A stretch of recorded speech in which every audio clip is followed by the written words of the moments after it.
पढ़ाई जरूर पढ़नी है और बाप की याद में रहना है।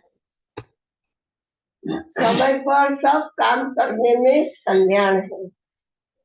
यज्ञ सर्विस का इजाफा शिव बाबा देते हैं। बाबा बच्चों की दैवी चलन देखते हैं तो कुर्बान जाते हैं। बाप कुर्बान जाते हैं और बच्चों की दैवी चलन देखते।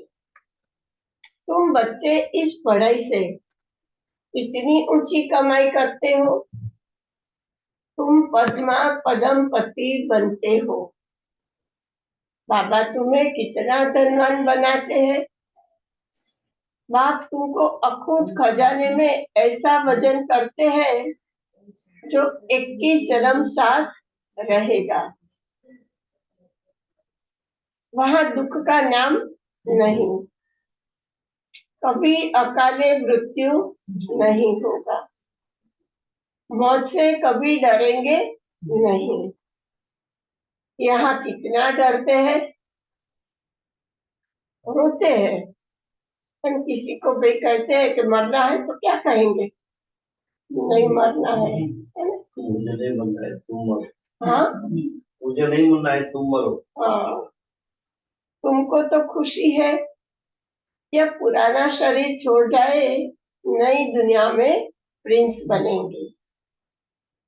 तुम इस पुरानी दुनिया से ममत्व मिटाते रहो, इस देह को भी भूलते जाओ। कैसे? इस देह को भी भूलते जाओ। कैसे? शक्ति सब कुछ देही अभिमानी। कैसे देही अभिमानी भी कैसे बने? बाबा क्या कहते हैं? घड़ी घड़ी कौन सा अभ्यास करो? मैं आत्मा हूँ। जब ये अभ्यास करेंगे तब देही अभिमानी बनेंगे। इसलिए मैं आत्मा हूँ, इस शरीर द्वारा कर्म कर रही हूँ। शरीर साधन है, मैं आत्मा एक कर्मेंद्रियों की मालिक। तो तुम इस पुरानी दुनिया से ममत्व मिटाते रहो, इस देह को भी भूलते जाओ। हम आत्मा इंडिपेंडेंट है, बस एक बाप के सिवाय और किसी की याद न आए। जीते जी जैसे कि मौत की अवस्था में रहना है, कुछ भी मेरा नहीं। मौत की अवस्था में रहना माना जब शरीर छूट जाता है तो किसी में ममत्व है, कुछ भी हमारे साथ आने वाला है नहीं। तो सब कुछ यूज करते हैं, भुगते हैं, फिर भी ये कुछ भी मेरा नहीं है। ये सब कुछ छोड़कर जाना है ना? कहने भी उतार देंगे, रखेंगे कुछ भी नहीं। तो जीते जी जैसे कि मौत की अवस्था में रहना है, इस दुनिया से मर गए। कहते भी है ना, आप मुझे मर गई दुनिया। क्या कहते हैं? हम मरने के बाद हमें कहाँ देखना है? तो यहाँ बाबा कहते हैं जीते जी मुर्दे के समान, माना देखते हुए भी नहीं देखो। शरीर के भान को उड़ाते रहो, एकांत में बैठ या अभ्यास करो। बाबा बस अभी हम आपकी गोद में आए कि आए। एक की याद में शरीर का अंत हो, इसको कहा जाता है एकांत। एक के अंत में ही ये शरीर छूटे। मीठे बच्चे, तुम जानते हो कि ऐसी ऊंची पढ़ाई पढ़ाने वाला कौन है? इस चैतन्य डिब्बी में चैतन्य हीरा बैठा है। इस चैतन्य डिब्बी में चैतन्य हीरा बैठा है। वही सतचित आनंद स्वरूप है। सत बाप तुम्हें सच्ची सच्ची श्रीमत देते हैं। बाप के बने हो तो कदम कदम श्रीमत पर चलना है, चुप रहना है और पढ़ना है। एक बात को याद करना है, घड़ी घड़ी इस मैच को देखते रहो तो बाप और वर्षे की याद आएगी। कैसे? मैच को देखकर कैसे याद आए? किसके पास मैच है? क्यों नहीं है? अभी मैच नहीं है, इसने मैच दिया ही नहीं। आपको कितनी कर गए? नहीं मैच तो કેમ પહેર્યો નથી? ये बैच के साथ हमारा फुल यूनिफॉर्म है। ये बैच में आगे लक्ष्मी नारायण है और पीछे ब्रह्मा विष्णु शंकर है। तो बाबा ने बैच देखने का क्यों बोला? कि हमारा ये लक्ष्य है कि हम लक्ष्मी नारायण जैसा बने। और बीच में ब्रह्मा द्वारा भगवान हमको पढ़ाते हैं और विष्णु समान बनाते हैं।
मीठे बच्चे, तुम जानते हो कि ऐसी ऊंची पढ़ाई पढ़ाने वाला कौन है?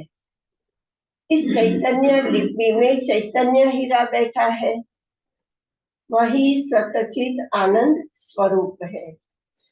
सत बाप तुम्हें सच्ची सच्ची श्रीमत देते हैं। बाप के बने हो तो कदम कदम श्रीमत पर चलना है, चुप रहना है और पढ़ना है, एक बाप को याद करना है।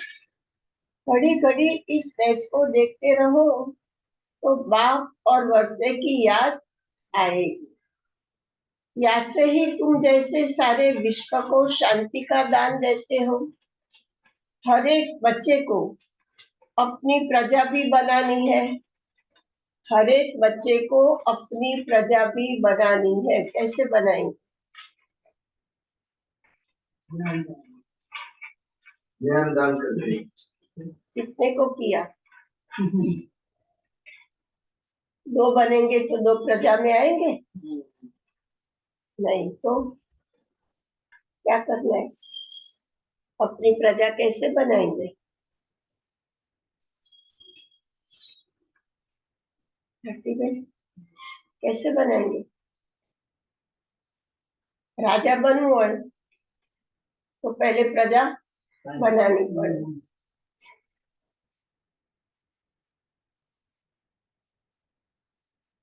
हर एक बच्चे को, है ना, बाबा एक क्या शब्द यूज किया? हर एक बच्चे को अपनी प्रजा भी बनानी है, वारिस भी बनाने हैं, मुरली कोई भी मिस नहीं करनी चाहिए। बाबा बहुत प्यार से समझाते हैं, मीठे बच्चे अपने पर रहम करो, कोई अवज्ञा नहीं करो। जो खुशबूदार फूल है वही खींचते हैं, जो जैसा है ऐसी सर्च लाइट लेने की कोशिश करते हैं। खुशबूदार गुणवान बच्चों को देख प्यार में, खुशी में नयन गीले हो जाते हैं। कुछ तकलीफ होती है तो बाबा सर्च लाइट देते हैं, बाबा समझाते हैं, मीठे बच्चे तुम्हें इस पुरानी दुनिया में कोई भी आश नहीं रखनी है। अब तो एक ही श्रेष्ठ आश रखनी है। कौन सी?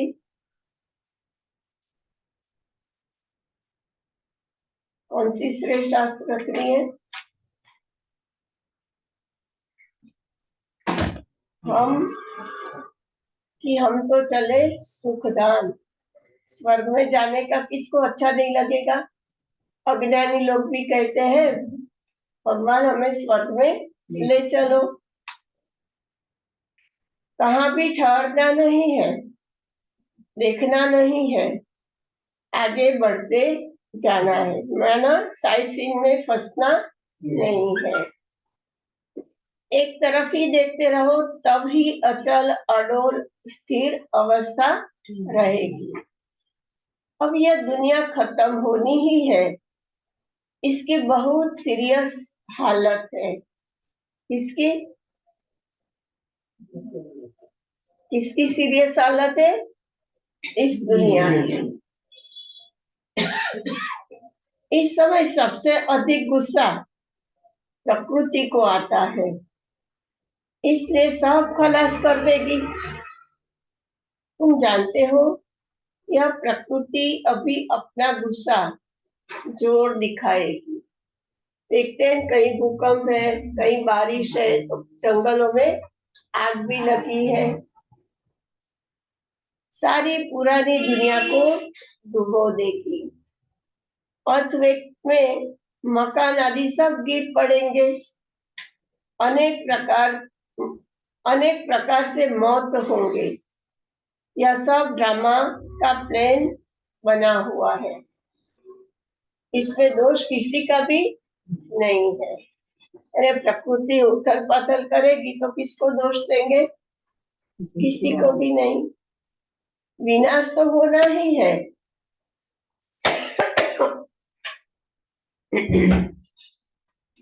इसलिए तुम्हें इससे बुद्धि का योग हटा देना है। तुमने तो अपना सब कुछ इंश्योर कर दिया है, इसलिए तुम्हें किसी भी प्रकार की चिंता नहीं। तुम्हारा सब कुछ सफल हो रहा है। धरती नहीं नान बोलेंगे। अब तुम कहेंगे, वाह सदगुरु वाह, जिसने हमको ये रास्ता बताया है। चश्मा लेना है, पांचवा निपटारे हो। जिसने हमको ये रास्ता बताया है, वाह तकदीर वाह, वाह ड्रामा वाह, तुम्हारे दिल से निकलता शुक्रिया बाबा, आपका जो हमारे 2 मुट्ठी चावल लेकर हमें सेफ्टी से भविष्य में 100 गुना रिटर्न देते हो। हमने क्या दिया बाबा को? पुराना, सब कुछ पुराना दिया, और बाबा ने हमको सब कुछ नया दिया। परंतु इसमें भी बच्चों की बड़ी विशाल बुद्धि चाहिए। बच्चों को अथाह ज्ञान धन का खजाना मिलता रहता, तो अपार खुशी होनी चाहिए ना। जितना हृदय शुद्ध होगा तो औरों को भी शुद्ध बनाएंगे। योग की स्थिति से हृदय शुद्ध बनता है। तुम बच्चों को योगी बनाने का शौक होना चाहिए। अगर देह में मोह है, देह अभिमान रहता है, तो समझो हमारी अवस्था बहुत कच्ची है। देही अभिमानी बच्चे ही सच्चा डायमंड बनते हैं। इसलिए जितना हो सके देही अभिमानी बनने का अभ्यास करो। बाप को याद करो। बाबा अक्षर सबसे बहुत मीठा है। बाप बड़े प्यार से बच्चों को पलकों पर बिठाकर साथ ले जाएंगे। देखो, पलकों पर बिठाकर, ना पलके कितनी नाजुक है, तो बाबा भी हमें कितना संभाल कर ले जाएगा। ऐसे बाप की याद से, ऐसे बाप की याद की नशे में चकनाचूर होना चाहिए। बाप को याद करते करते खुशी में ठंडे ठार हो जाना चाहिए। जैसे बाप अपकारियों पर उपकार करते हैं, तुम भी फॉलो फादर करो, सुखदायी बनो।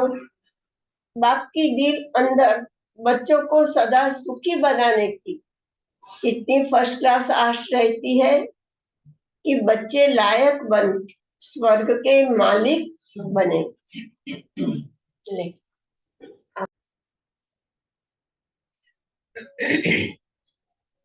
तुम बच्चे अभी ड्रामा के राज को भी जानते।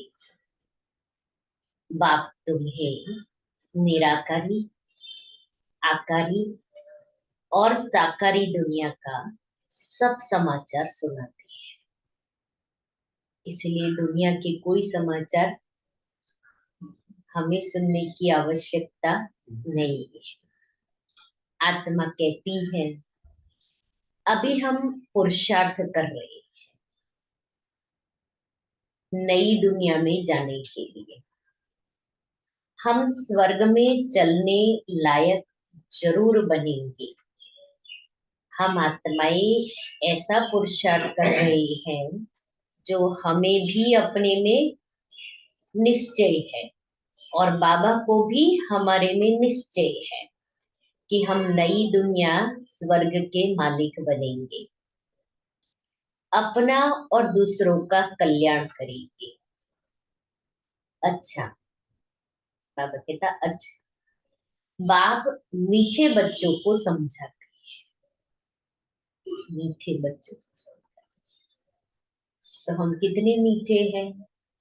रोज बाबा मीठे बच्चे मीठे बच्चे मीठे बच्चे कहता है।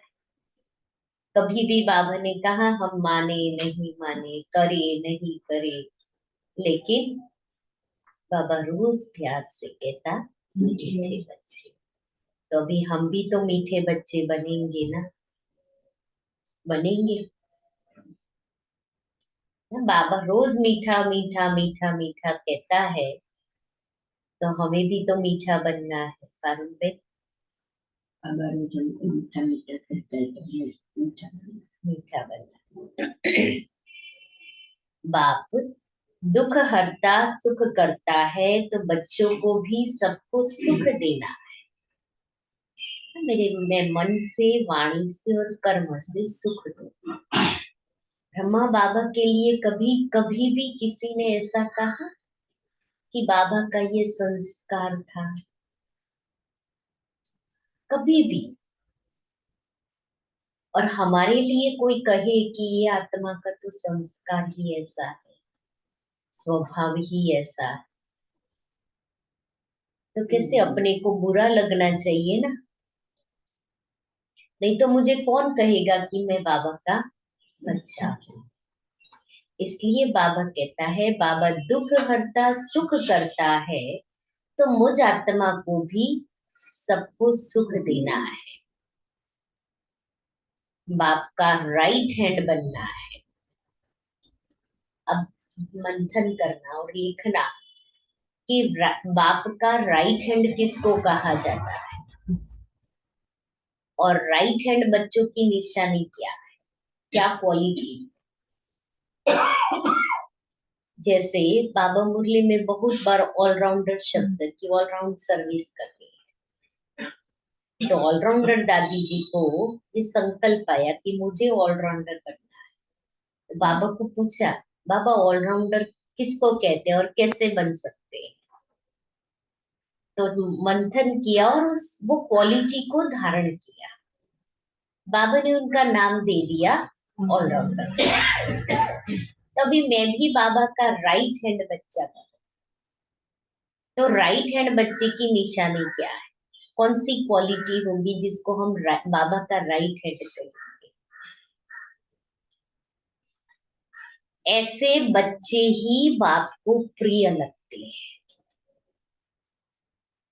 तभी मैं वो कैटेगरी में हूँ, राइट हैंड, और राइट हैंड बच्चे ही बाप को प्रिय लगते हैं।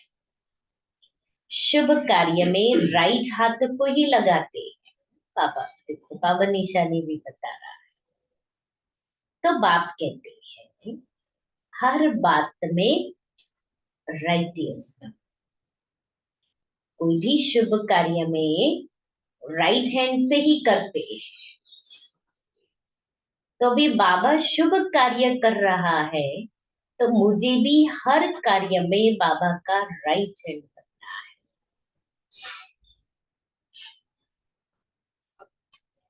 एक बाप को याद करो तो फिर अंतमति सुगति हो जाएगी। इस पुरानी दुनिया से ममत्व, वो आज ही का दिन था जो बाबा सब प्रकार के बंधनों से मुक्त हो। तन के भी बंधन, बीमारी के बंधन, वरना बाबा ने स्वयं को हर प्रकार से इतना संपन्न बना दिया कि बाबा हर प्रकार के बंधन से फ्री, बंधन मुक्त फरिश्ता बन गए। तो आज के दिन बाबा ने वही समर्थी हम बच्चों को भी दी कि हम भी बाप समान फरिश्ते बन जाए।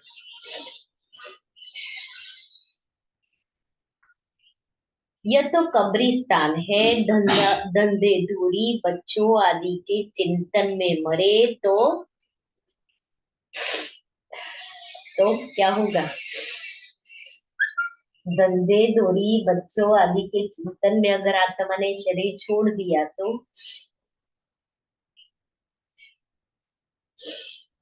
मुफ्त अपनी बर्बादी कर देंगे। शिव बाबा को याद करने से तुम बहुत आबाद होगे। देह अभिमान में आने से बर्बादी हो जाती है। देही अभिमानी बनने से आबादी होती है। धन की भी बहुत लालच नहीं रखनी चाहिए। उसी फिक्रात में शिव बाबा को भी भूल जाते हैं। बाबा देखते हैं सब कुछ बाप को अर्पण कर फिर हमारी श्रीमत पर कहाँ तक चलते हैं।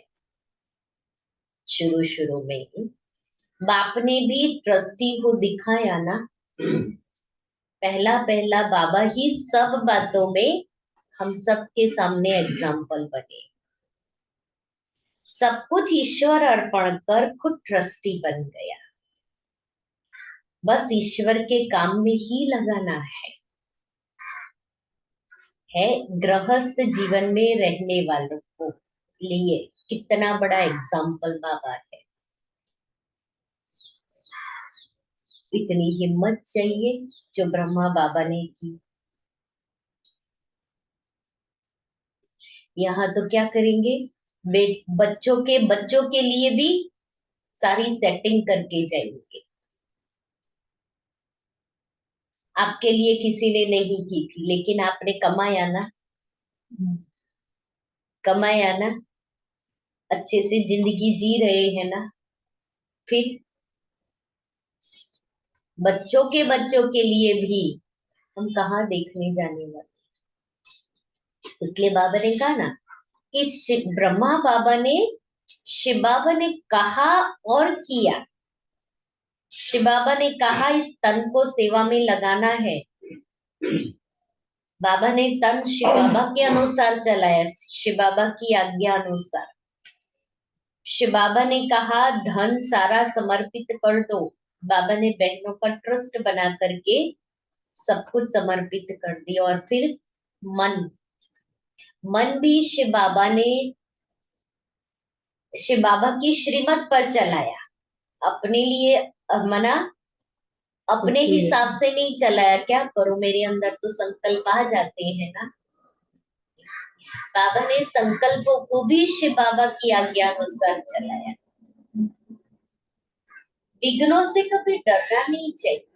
ये सब कुछ समर्पण करने के बाद कितने विघ्न आए, अभी सुना ना कितने। वो कहानी सुनी, वो सुनने जैसी कहानी है कि कैसे विघ्न आए थे। जहां तक हो सके सर्विस में अपना सब कुछ सफल करना है, ईश्वर अर्पण कर ट्रस्टी बन रहना है। अच्छा, मीठे मीठे सिक्के थे बच्चों प्रति माता पिता बाप दादा का याद प्यार और गुड मॉर्निंग। रूहानी बाप की रूहानी बच्चों को नमस्ते। हम रूहानी बच्चों की रूहानी बाप दादा को प्यार, गुड मॉर्निंग और नमस्ते। फिर अव्यक्त महावाक्य है 15 अप्रैल 74। क्या, चेक करते रहना, क्या सभी उन्नति की ओर बढ़ते जा रहे हो? आत्मा उन्नति की ओर बढ़ती जा रही हो, सदा लगन में मगन और विघ्न विनाशक, ये दोनों निशानियां क्या अनुभव में आ रही है? लगन में मगन और विघ्न विनाशक। विघ्न विनाशक बनने के बजाय विघ्नों को देख अपनी स्टेज से नीचे तो नहीं आ जाते हो?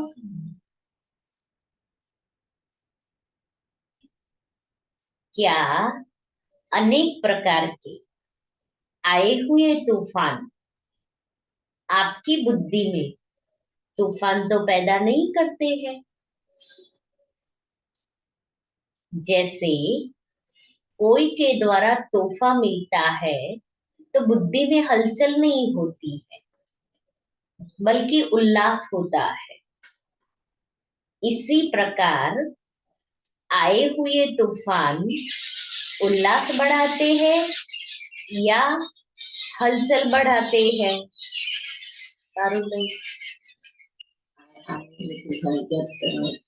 अगर तूफान को तूफान समझा तो हलचल होगी, और तोहफा समझा तो वह अनुभव किया तो उससे उल्लास और हिम्मत अधिक बढ़ी। यह है चढ़ती कला की निशानी।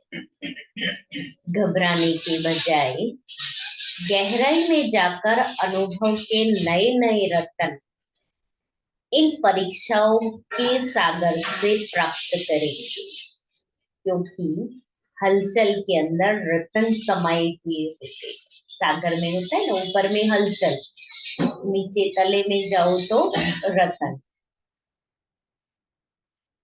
ऊपर ऊपर से अर्थात बाह्य मुक्ता की दृष्टि और बुद्धि द्वारा देखने से हलचल दिखाई देगी अथवा अनुभव होगी, लेकिन उसी आई हुई बातों को अंतर्मुखी दृष्टि व बुद्धि से देखने से अनेक प्रकार के ज्ञान रतन अर्थात पॉइंट्स प्राप्त होगी।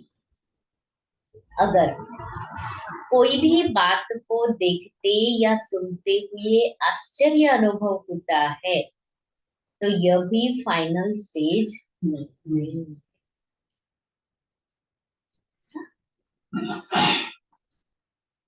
ऐसा तो होना नहीं चाहिए। ड्रामा के होने पर अगर ऐसा भी संकल्प उत्पन्न होता है, ड्रामा का ज्ञान बाबा ने दिया है, तो बाबा कहता है ड्रामा के ज्ञान के होने पर भी अगर ऐसा संकल्प उठता है तो इसको भी अंश मात्र की हलचल का रूप कहेंगे। अब तक भी क्यों क्या का क्वेश्चन अगर उठता है तो इसका अर्थ है हलचल। इतना नॉलेजेबल होने के बाद भी अगर मुझे प्रश्न उठे तो बाबा कहता है हलचल है। जितना विघ्न आना आवश्यक है उतना विघ्न विनाशक स्थिति में रहना, यही हर्षित रहने का साधन है। नथिंग न्यू, यह है फाइनल स्टेज। यदि कोई भी हलचल का कर्तव्य करते हो व पार्ट बजाते हो तो सागर के समान ऊपर से हलचल भले ही दिखाई दे रही हो, अर्थात चाहे कर्मेंद्रियों की हलचल में आ रहे हो, लेकिन स्थिति नथिंग न्यू की हो। एकाग्र, एकरस, एकांत अर्थात एक रचयिता और रचना के अंत को जानने वाले। एकाग्र, एकांत चित्त, एकांत और एक रस अर्थात एक के अंत में हम खो जाने वाले। एक बाबा, उसी के ही अंत में चले जाओ, उसी के ही उस सागर में समा जाओ। त्रिकालदर्शी की स्टेज पर आराम से शांति की स्टेज पर स्थित है या कर्मेंद्रियों की हलचल आंतरिक स्टेज को भी हिला रही है। ऐसे होता है ना कि कर्मेंद्रिया हमें अंदर से भी हिला देती। जब स्थूल सागर दोनों ही रूप दिखाता है, ऊपर हलचल नीचे शांत, तो बाबा कहते हैं वो पानी वाला सागर भी ये दोनों रूप दिखाता है, तो क्या मास्टर ज्ञान सागर ऐसा रूप नहीं दिखा सकते हैं। बाबा ने मुझे मास्टर ज्ञान सागर बताया था, मैं दोनों रूप नहीं दिखा सकती। बाहर से भले कितनी भी हलचल, मैं अंदर से शांत रहूं। यह प्रकृति ने पुरुष से कॉपी की है, आप तो पुरुषोत्तम हो। जब प्रकृति अपनी क्वालिफिकेशन दिखा सकती है तो क्या वह पुरुषोत्तम नहीं दिखा सकते? अभी समय अति की तरफ बढ़ रहा है। सभी तरफ अति दिखाई पड़ रही है। अंत की निशानी अति है। तो जैसे प्रकृति समाप्ति की तरफ अति में जा रही है, वैसे ही संपन्न बनने वाली आत्माओं के सामने अब परीक्षाएं व विघ्न भी अति के रूप में आएंगे। इसलिए आश्चर्य नहीं खाना, हमारे सामने भी ये परिस्थितियां जो है वो परीक्षा के रूप में, विघ्न के रूप में आएगी। इसलिए बाबा कहता आश्चर्य नहीं खाना। हाय ऐसा ऐसा क्यों आया मेरे साथ, ऐसा ऐसा भी होता है क्या? तो इसलिए आश्चर्य नहीं खाना कि पहले यह नहीं था अब क्यों है, यह भी आश्चर्य नहीं। फाइनल पेपर में आश्चर्यजनक बातें क्वेश्चन के रूप में आई। ऐसे ही होता है ना वंशिका, कि सोचा भी नहीं होगा कि इस तरह से भी क्वेश्चन पूछेंगे। तो बाबा कहता है आश्चर्यजनक बातें ही क्वेश्चन के रूप में आएगी, तब तो पास और फेल हो सकेंगे। ऐसी ऐसी बातें आएगी। देखो बाबा पहले से ही हम सभी को सावधान कर रहे हैं कि बच्चे अलर्ट हो जाओ, अलर्ट कर रहे हैं। जो न चाहते हुए भी बुद्धि में क्वेश्चन उत्पन्न हो, यही तो पेपर है। सोचा भी नहीं होगा, ऐसी ऐसी बातें आएगी। बाबा कहते हैं यही तो पेपर है, और है भी 1 सेकंड का पेपर। यहाँ आया 1 सेकंड, आया फेल। ज्यादा तो आगे बढ़ना ही नहीं है। सेकंड का पेपर और सेकंड में पास और फेल पता पड़ जाएगा। क्यों का संकल्प चंद्रवंशी की क्यों में लगा देगा। इसलिए एक स्थिति में स्थित होने का अभ्यास निरंतर हो। समस्या की सीट को संभालने नहीं लग जाओ, लेकिन सीट पर बैठ समस्या का सामना करना है। अभी तक समस्या सीट की याद दिलाती है। विघ्न आता है तो विशेष योग लगाते हो और बच्ची करते हो। इससे सिद्ध होता है कि दुश्मन ही शस्त्र की स्मृति दिलाते हैं, लेकिन स्वतः और सदा स्मृति नहीं रहती। निरंतर योगी हो या अंतर वाले योगी हो, क्या है टाइटल तो निरंतर योगी का है ना। दुश्मन आवे ही नहीं, समस्या सामना न कर सके, शूली से कांटा बनाना, यह भी फाइनल स्टेज नहीं है। शूली से कांटा बने उसके बजाय, शूली से कांटा बने उसके बजाय कांटे को योग अग्नि से ही दूर से ही भस्म कर दे। कांटा लगे और फिर निकालो, यह फाइनल स्टेज नहीं है। कांटे को अपनी संपूर्ण स्टेज से समाप्त कर देना, यह है फाइनल स्टेज। ऐसा लक्ष्य रखते हुए अपनी स्टेज को आगे चढ़ती कला की तरफ बढ़ाते चलो। बड़ी बात को छोटा अनुभव करना, इस स्टेज तक नंबरवार यथाशक्ति पहुंची है। अब पहुंचना वहां तक है जो कि अंश और वंश भी समाप्त हो जाए। आप सभी हिम्मत, उल्लास और सर्व के सहयोगी सदा रहते हुए चल रहे हो ना।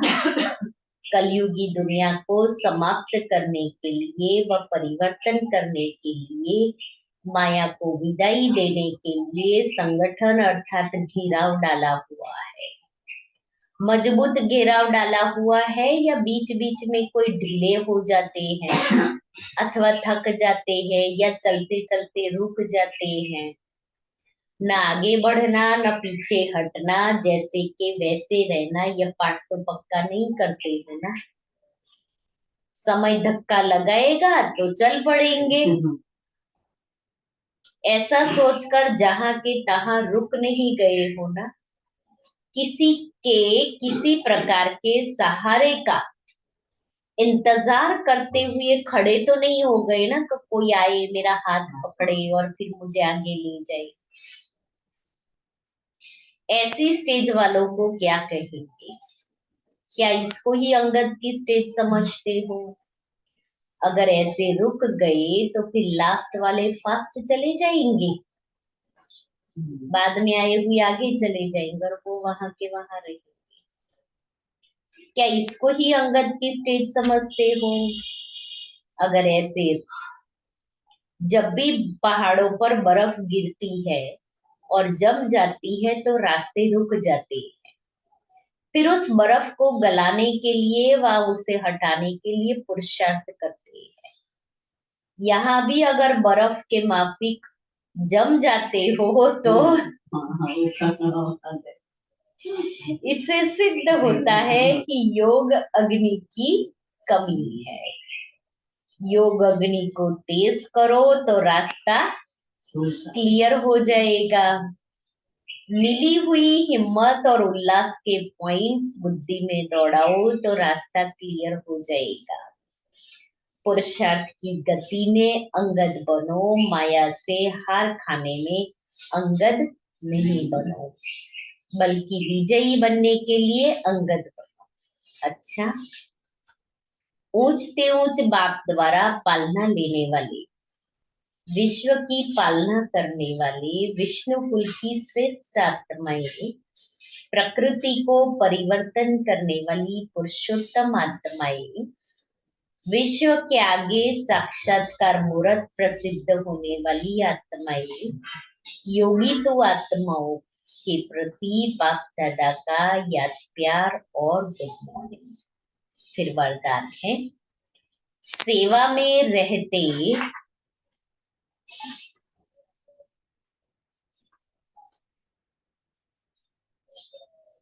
संपूर्णता के समीपता की, सेवा में रहते संपूर्णता के समीपता की अनुभूति करने वाले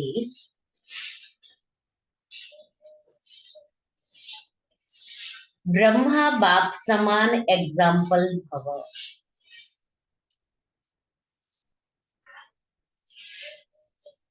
जैसे ब्रह्मा बाप सेवा में रहते समाचार सुनते एकांतवासी बन जाते थे ना, बाबा को कुछ समाचार सुनाए तो सुनते हुए भी जैसे बाबा उपराम हो जाते थे।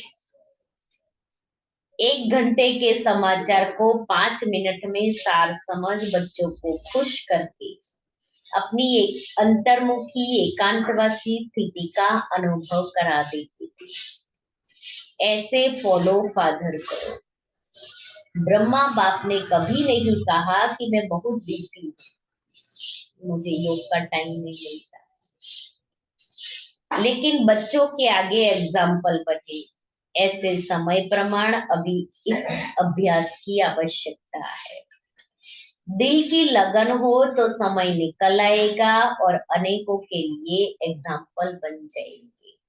श्लोगन, हर कर्म में कर्म और योग का अनुभव होना ही कर्म योग है।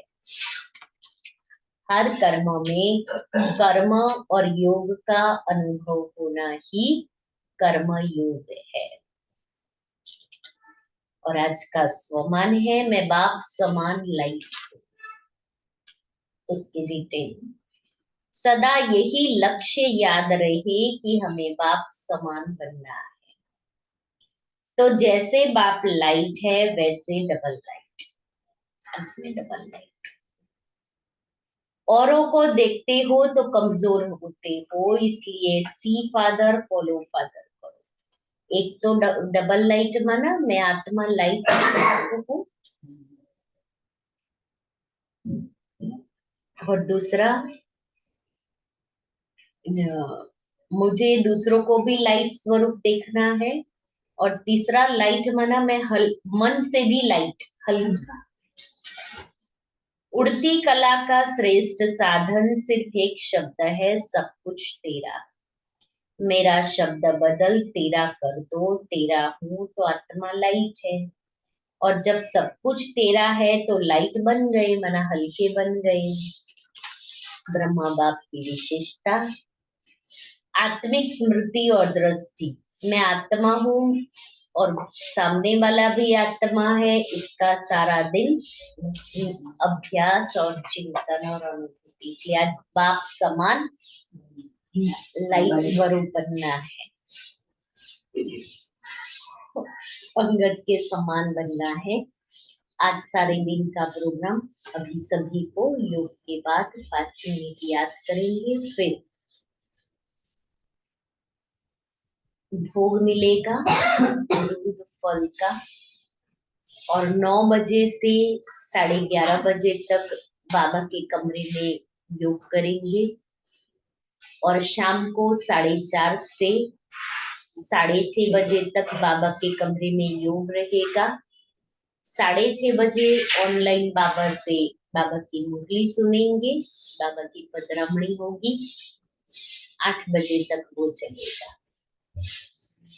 लेकिन भोग लेने का समय अभी 9 बजे तक, फिर दोपहर को 11:30 से 12 बजे तक, शाम को 6:30 से 6:30 बजे तक, और फिर दूसरा टाइम 7:30 बजे के बाद वाला। तो इसी टाइम में आज हम भोग देंगे, क्योंकि आज हम सभी भी योग करेंगे। तो सभी जितना समय आ सकते हैं बाबा के कमरे में आकर के हम योग करेंगे। बाबा के गीत बजेंगे, कमेंट्री भी बीच बीच में बजेगी, ड्रिल भी बजेगी। तो आज सारा दिन हम बाबा की यादों में खोए हुए रहेंगे और ऐसा अपने आज साथ दृढ़ संकल्प करेंगे कि बाबा हम आपके समान फरिश्ता संपन्न और संपूर्ण बन ही जनेंगे। बाबा आज के दिन विशेष बच्चों को समर्थी देते हैं, अर्थात शक्ति देते हैं। और अभी मधुबन से भी लाइव सारा प्रोग्राम दिखाया जाएगा शांति स्तंभ पर। सभी बड़े वरिष्ठ दादियां और वरिष्ठ बहनें भाई आएंगे, वहां श्रद्धांजलि अर्पित करेंगे, फिर बाबा के कमरे में जाएंगे, फिर झोपड़ी में जाएंगे, फिर हिस्ट्री हॉल में जाएंगे। ये हमारे 4 धाम है। तो आज भी हम 4 धाम की यात्रा करेंगे। बाबा ने कहा कि जब बाप समान बनने का दृढ़ संकल्प उत्पन्न हो तो बाबा के कमरे में आ जाना। फिर जब मन उदास हो तो झोपड़ी में आ जाना। जब व्यर्थ संकल्प बहुत चल रहे हो तो हिस्ट्री हॉल में आ जाना। और शांति स्तंभ के लिए शक्तिशाली बनना है तो शांति स्तंभ पर आ जाना। तो आज हम चारों धाम की यात्रा उठते बैठते चलते फिरते करते रहेंगे। ओम शांति। चलो भी बाबा की याद में बैठते हैं। भोग ले लीजिए। हाँ राजू, मोबाइल मोबाइल।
तेरी शान